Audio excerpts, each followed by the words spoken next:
आप सभी श्रोता मित्रों को हार्दिक नमस्कार। प्रस्तुत है अंकिता जैन जी द्वारा लिखित कहानी मालिन भौजी। शाम के 7 बज रहे हैं।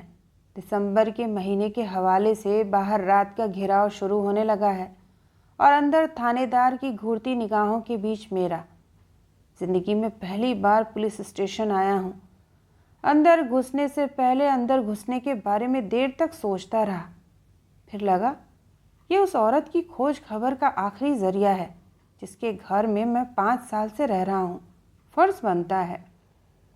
इसी ख्याल से मैंने खुद को हिम्मत दी। अब थानेदार के सामने रिपोर्ट लिखाने बैठा हूँ। बैठते ही थानेदार ने इतने और ऐसे सवाल पूछ डाले जिनमें से आधों का जवाब तो मैं 5 साल में जान नहीं पाया, या शायद मैंने कभी जानने की कोशिश ही नहीं की। कौन थी? तेरी क्या लगती थी? कहाँ की थी? कोई फ़ोटो, कोई पहचान? कहाँ जा सकती है? कब से गायब है?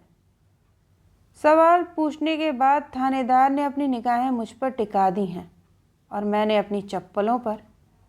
किसी की सवालिया नज़रों से बचने का इससे सरल उपाय मुझे आज तक नहीं सूझा। अरे टाइम खोटी मत कर लड़के, नाम बता उसका। जब थानेदार ने फटकारते हुए कहा तो मेरा दिमाग याददाश्त की वो परतें खरोशने लगा जिनके नीचे दबा है मालिन भौजी का असली नाम, जो मैंने सिर्फ एक बार पूछा था, वो भी किराएदार बनने के शुरुआती दिनों में। घर से कुछ सामान मंगाना था। पते के केयर ऑफ में उनका नाम लिखने के लिए जब मैंने पूछा तो हमेशा हाथ में रहने वाली मीठी सुपारी के पैकेट से एक दाना मुंह में डालते हुए अपनी आंखें तरेते हुए वो बोली थी, नाम तो हमारा बैजंती है। दिखने में भी हम बैजंती माला से कम नहीं, लेकिन शादी के बाद से हमने भी हमारा नाम नहीं सुना। पति माली था हमारा, चौक वाले मंदिर में। किस्मत उसे तो ले गई, बस हमें ये नाम दे गई, मालिन भौजी। तुम अपनी चिट्ठी पे यही लिखवा दो, डाकिया बैजंती के नाम से तुम्हारी चिट्ठी वापस न ले जाए। यहाँ कोई हमें बैजंती के नाम से नहीं जानता। अपनी बात खत्म करके जब वो ठिलठिला कर हंसी तो मैं समझ नहीं पाया था कि डाकिए की नासमझी पर हंसी हैं, अपनी किस्मत पर, या इस छोटे से शहर के उन लोगों पर जिन्होंने बैजंती को नहीं सिर्फ मालिन भौजी को जाना। आज के ज़माने में ये भौजी शब्द ज़ुबान में थोड़ा अजीब लगता है, इसलिए मैंने शुरुआत में उसे भाभी पुकारा। फिर धीरे धीरे सबके साथ मैं भी भौजी पर आ गया। उसे भी भौजी ही अच्छा लगता है। वो कहती है भाभी पराया लगता है। वैसे मोहल्ले की औरतों के बीच वह फाल पीकू वाली के नाम से भी जानी जाती है। अपने इन निराले नामों पर भौजी खुद भी हंसती हैं। थानेदार ने फटकारा तो मैं ख्यालों से बाहर आया और झेंप कर उसे वही जवाब दिया, जी नाम तो उनका बैजंती सर्वेकर है, लेकिन अगर आप मालिन भौजी के नाम से ढूंढेंगे तो जल्दी मिल जाएंगी।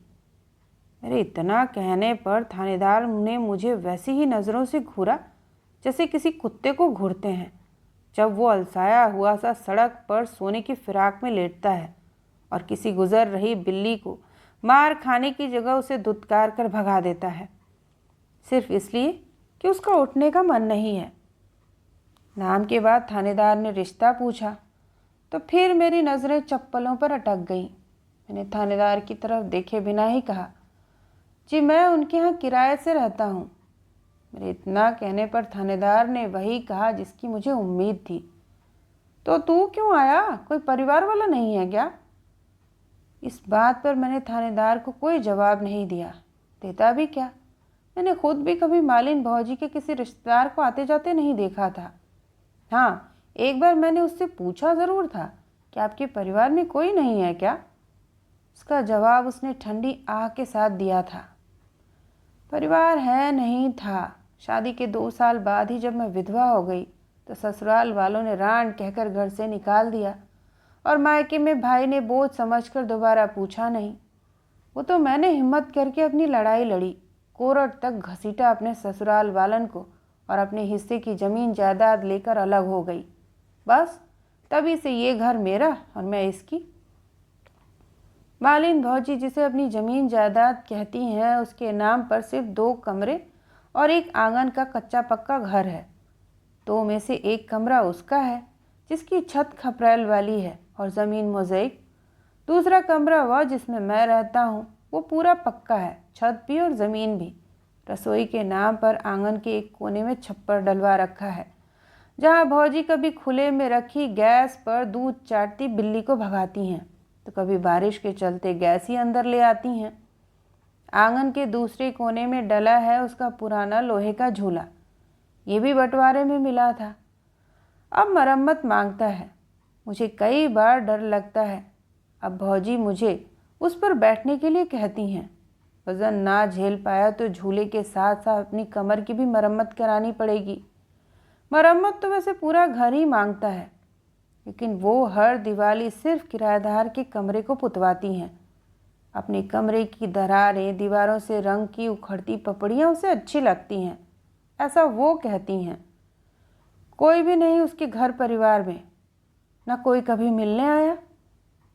मैंने थानेदार को मालिन भौजी के परिवार के बारे में बताया तो उसने आश्चर्य से आंखें फैलाते हुए पूछा।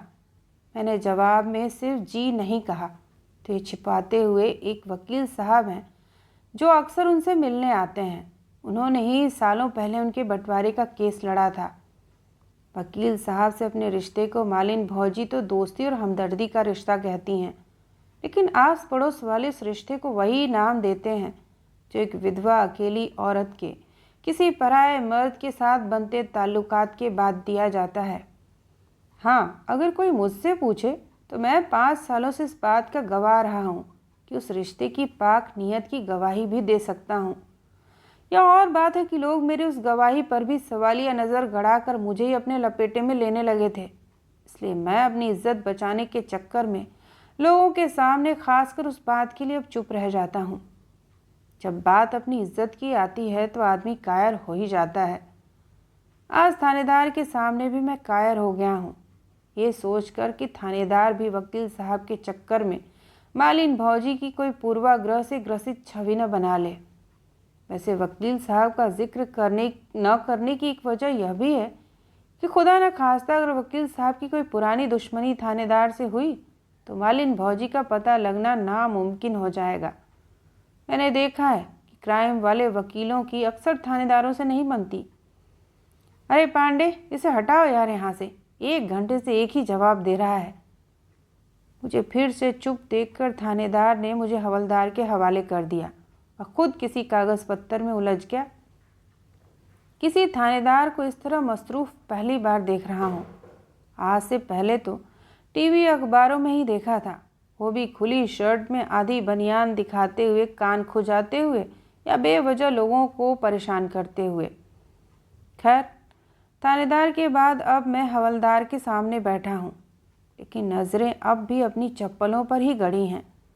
आज अगर पुलिस स्टेशन नहीं आया होता तो पता ही नहीं चलता कि बाबू की नौकरी में भागते भागते कब उल्टे पैर की चप्पल का अगला हिस्सा मेरे अंगूठे के नीचे से घिस गया है। आपके पास उनकी कोई तस्वीर वगैरह है? नई चप्पल किस दुकान से खरीदनी, इसके बारे में मैं सोचता उससे पहले ही हवलदार ने मुझसे अगला सवाल पूछा। मेरे पास तस्वीर नहीं है, कहाँ से आती? मैंने कभी उसके साथ खिंचवाई होती तभी तो आती ना। उसने तो कहा भी था एक बार, वकील साहब ने उसे नया स्मार्टफोन दिलाया था, तब उसने मुझसे ही अपनी कुछ तस्वीरें खिंचवाई थीं। सेल्फी के लिए भी बोली थी। भैया, ये आजकल के मोड़ा मोड़ी खुद ही मोबाइल में देख देख के तस्वीरें खींचते रहते हैं, एक आध हमारी भी खींच देना वैसी ही। मैं बस मुस्करा दिया था। दफ्तर के लिए देर हो रही थी, इसलिए उस वक्त मेरे साथ सेल्फी की उसकी ख्वाहिश अधूरी ही रह गई और उसके बाद कभी पूरी ही नहीं हो पाई। उस दिन कहाँ पता था कि किसी दिन वही तस्वीर उसको ढूंढने के काम आएगी, वरना खींचकर अपने फ़ोन में रख लेता। जी, तस्वीर तो नहीं है, आखिर में वही जवाब दिया जो बिना सोचे समझे ही दे देना चाहिए था। तो हुलिया, उम्र वगैरह बताओ, हवलदार ने पूछा। तो इस बार मैंने बिना कुछ सोचे जवाब दिया, उम्र 40-50 के बीच। हुलिया गोरी, रोबदार, लंबी सी दिखने वाली। उसके बाद हवलदार ने कुछ और सवाल पूछे जिनके मैंने सुने अनसुने से जवाब दे दिए और अब घर जाने के लिए वापस निकल गया हूँ। हवलदार ने मेरा नंबर ले लिया है, यह कहकर कि जैसे ही कुछ पता चलेगा वह खबर करेगा। मैं घर के लिए निकल तो गया हूँ, लेकिन कदम घर की तरफ बढ़ना नहीं चाहते।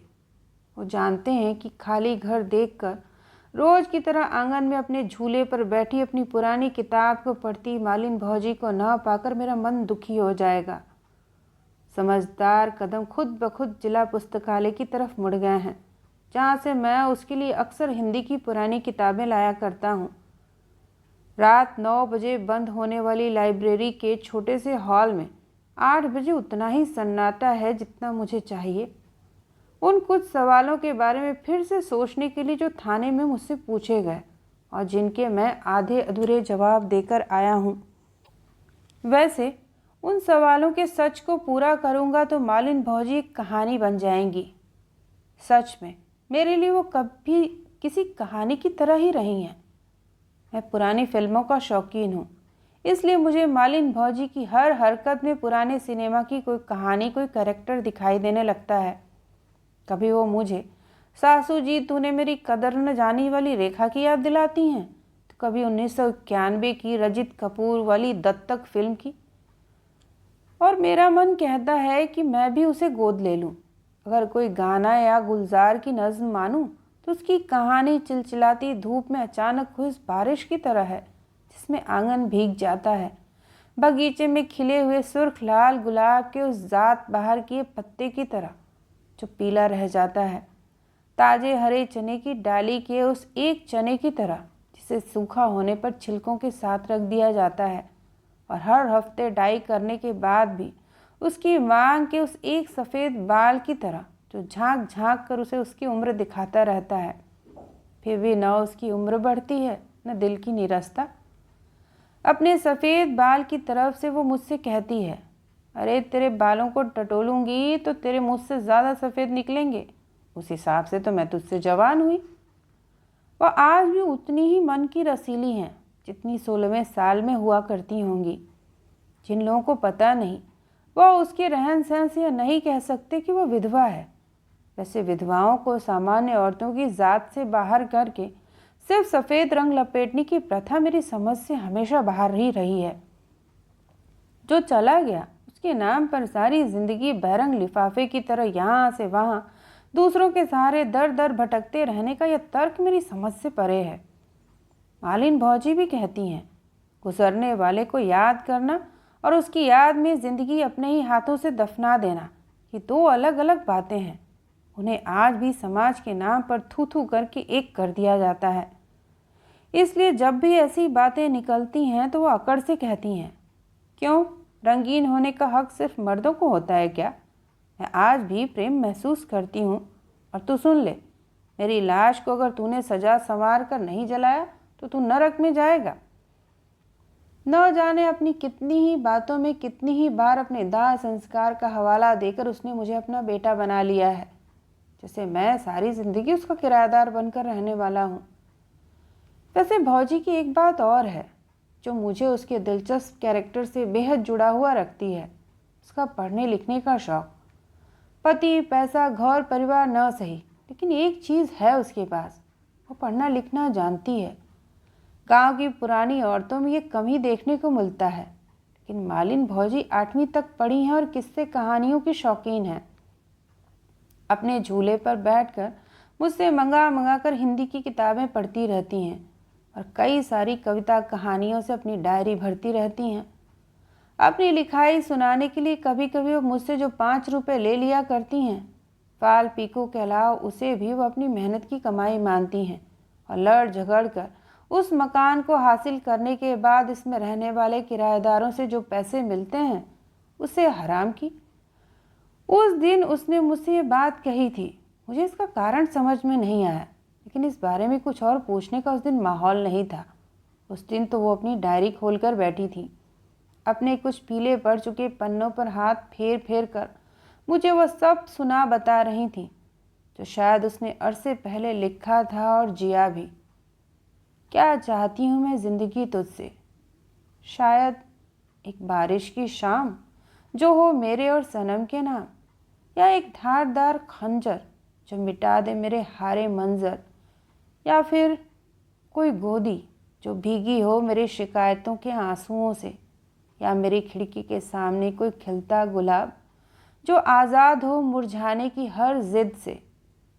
शायद किसी रात की तेज़ आंधी जो उड़ा ले जाए सारे टूटे बिखरे ख्याल, या नरम उंगलियों का सुकून जो सुलझा सके मेरे गुच्छों में उलझे सवाल, या शायद उस रात की गहरी नींद जो इस जहां में कभी न खुले, ताकि मेरी अधूरी चाहतें तुझसे कभी न मिले। इसे सुनने सुनाने के बाद वो और मैं बहुत देर तक चुप रहे थे। चर्र चूं करके बस उसका अधमरा झूला हिलता रहा और हमारे बीच की खामोशी को भरता रहा। घर जाकर सोइए बेटा, लाइब्रेरी बंद करनी है हमें। लाइब्रेरियन ने आकर हिलाया तो होश आया कि टेबल पर माथा टिकाकर मैं 1 घंटा काट चुका हूँ। अब मुझे कोई दूसरी जगह ढूंढनी पड़ेगी जहाँ मैं मालिन भौजी के मिलने तक बैठ सकूं। कल की रात तो मैंने इंतज़ार में कहाँ जाना चाहिए, किससे उसके बारे में पूछना चाहिए, इन्हीं सब में काट दी। मगर आज की रात मन घर जाने की फिराक में नहीं। कहीं तो जाना पड़ेगा, वकील साहब के घर। यह वह सवाल कौंधा जिससे मैं कल से बच रहा हूँ। इस सवाल के साथ आने वाले उस दूसरे सवाल की वजह से जिसके बारे में मैं बिल्कुल भी नहीं सोचना चाहता। मुझे यकीन ही नहीं, पूरा भरोसा है कि मालिन भौजी किसी भी सूरत में वकील साहब के साथ नहीं भागी होगी। बस इस भागी होगी जैसे नीच ख्याल की वजह से ही कल से मैं इस बारे में नहीं सोच रहा था। मैं नहीं चाहता कि मैं किसी भी मायने में मालिन भौजी के बारे में गलत सोचूं। वैसे भी अगर उसे ऐसा करना होता तो मुझे ज़रूर बताती।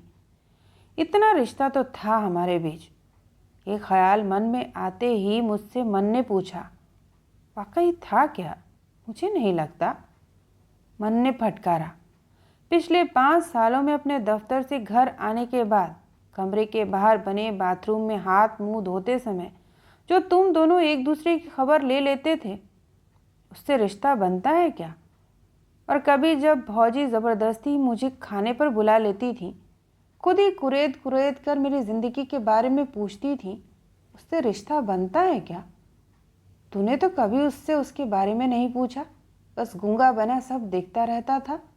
अरे, जब बारिश के दिनों में लाइट चली जाती थी और वह झूले पर बैठकर तुझे अपनी कविताएं और कहानियां सुनाया करती थी, तब भी उससे उसके बारे में पूछ लेता तो शायद आज तुझे भी भनक होती कि कभी घर से न निकलने वाली अचानक कहाँ गायब हो गई। मन की फटकार के आगे मैं कुछ कहने लायक भी नहीं बचा हूँ। बस चुपचाप वकील साहब के घर के बाहर आकर खड़ा हो गया हूँ। इससे पहले कभी उनके घर आया तो नहीं, बस दफ्तर जाने के लिए घर से निकलते ही अगली गली में मुड़ता हूँ तो कोने का मकान होने की वजह से नज़र पड़ी जाती है। आज अगर अंदर गया तो कहूँगा क्या? क्या यही कि मालिन भौजी कल से गायब हैं और दोस्त होने के नाते आपको उसे ढूंढना चाहिए? हाँ, यही ठीक रहेगा। हो सकता है उन्हें पता भी ना हो कि मालिन भौजी गायब हैं। यही सोचकर कदम पहली सीढ़ी पर रखा ही था कि मन ने फिर फटकारा, और अगर वकील साहब भी गायब हुए तब? घर में उनकी कोई बीवी हुई, बच्चे हुए तो उन्हें अपने बाप की इस हरकत पर सदमा लग जाएगा। क्या पता उन्हें कुछ मालूम भी हो या नहीं, गलत इल्ज़ाम में कहीं पिट कर वापस ना आ जाऊं। मन की इस फटकार ने मेरे कदमों को वापस सीढ़ी से उतार दिया और मैं घर की तरफ मुड़ गया हूँ। मन फिर मालिन भौजी और वकील साहब के रिश्ते में वो कड़ियाँ ढूंढने लगा है जिसकी बुनियाद पर मैं उन दोनों को शक के घेरे में डाल सकूं। दफ्तर से वापस आते वक्त जब कभी मैं वकील साहब को घर से निकलते देखा हूँ, तीज त्योहार पर मिठाई और कभी कभार मालिन भौजी के लिए तोहफे लाते हुए भी। मालिन भौजी का जन्मदिन बसंत पंचमी के दिन आता है, यह भी वकील साहब को याद है। पर खैर, 25-30 साल पुरानी दोस्ती होने के नाते इतना रिश्ता तो बनता है। इसके अलावा मैंने कभी भी उन दोनों के बीच कुछ ऐसा होते हुए नहीं देखा, न एहसास किया जिसे मैं उनके बीच पनपने वाले इस रिश्ते का आधार मान सकूं, जिसे लोग गलत कहते हैं। हाँ, लेकिन एक बार जब वकील साहब को मालिन भौजी याद कर रही थी, तब उसने कुछ ऐसी लाइंस सुना दी थी जिनसे मुझे पहली बार लगा था कि उसके मन में वकील साहब के लिए कोई विशेष जगह है। मैं उदास नहीं, मगर शामें खामोश हैं मेरी, वक्त भी है, काश कुछ जी लिया होता। हूँ तड़पती है ज़िंदगी में चाहतों में तेरी, काश तेरी नेमतों का घूंट पी भी लिया होता। सच कहूँ तो मेरे मन में भी कई बार उन दोनों के रिश्तों को लेकर कुछ गलत ख्याल उपजे हैं। गलती मेरी नहीं, समाज की है, जो अपने नियमों में बांध कर बचपन से लोगों का ऐसा माइंड वॉश करता है कि बड़े होकर अगर कोई किसी बात को सही देखना भी चाहे तो निष्पक्षता से न देख पाए। मेरे साथ भी कुछ वैसा ही होता है, जिसकी वजह से मैं एक तरफ मालिन भौजी को माँ के रूप में देखना चाहता हूँ और दूसरी तरफ उसके बारे में उड़ी अफवाहों, वकील साहब से उसके रिश्ते और उसके रंगीन मिजाज के चलते उससे उखड़ा उखड़ा रहता हूँ। पर अब मुझे अपनी हर उस बात पर पछतावा है। सच में, इस बार झूठ नहीं। इस बार भौजी आएगी तो उससे नए सिरे से निष्पक्ष रिश्ता बनाऊंगा। सिर्फ किराएदार नहीं रहूंगा। घर नहीं जाऊंगा सोचते सोचते पता नहीं कब वकील साहब के घर से मुड़े कदम अपने घर तक ले आए। अंदर नहीं जाता अगर घर का दरवाज़ा खुला ना देखता। मन खुशी से छलांगे लगा रहा है और धड़कन तेज हो गई है। वो आ गई, अंदर जाकर चिल्लाऊंगा, डांटूंगा, आगे से कभी ऐसे बिना बताए गई तो मुझसे बुरा नहीं। लेकिन अंदर पहुंचा तो मालिन भौजी लाल साड़ी में वकील साहब के साथ झूले पर बैठी हैं। अरे तू कहाँ चला गया था? कब से तेरा इंतज़ार कर रही हूँ। ले मुँह मीठा कर। मेरे मुंह में मिठाई का टुकड़ा घुसाते हुए मालिन भौजी जिस तरह मुस्करा रही हैं, वो मुस्कुराहट मुझे अच्छी क्यों नहीं लग रही। मैं क्यों उसके साथ नहीं मुस्करा पा रहा हूँ? क्यों स्तब्ध सा मूक दर्शक बना खड़ा हूँ? क्यों उसे गुस्सा नहीं दिखा पा रहा हूँ कि 2 दिन से गायब थी और आज जब आई हैं तो ऐसे? मुझे बताकर ही चली जाती, कम से कम मैं परेशान होकर पुलिस स्टेशन तो नहीं जाता। लेकिन मैं कुछ भी नहीं कह पा रहा हूँ, बस स्तब्ध हूँ। एहसास भी अंदर कुछ खुशी, कुछ गुस्सा, कुछ तकलीफ की मिली जुली हिलोरें ले रहे हैं। शायद मैं झूले के कोने से लटक रही उन फूल मालाओं और मालिन भौजी की मांग में लगे उस सिंदूर के लिए खुश हूँ कि आज कई सालों बाद किसी ने इज्जत देकर उसे सर आंखों पर बैठाया है। और शायद इस बात से गुस्सा भी कि अब वो मुझसे अपने दाह संस्कार का हक छीनकर वापस लौटी हैं। तो यह थी अंकिता जैन जी द्वारा लिखित कहानी मालिन भौजी। सुनने के लिए आप सभी का धन्यवाद।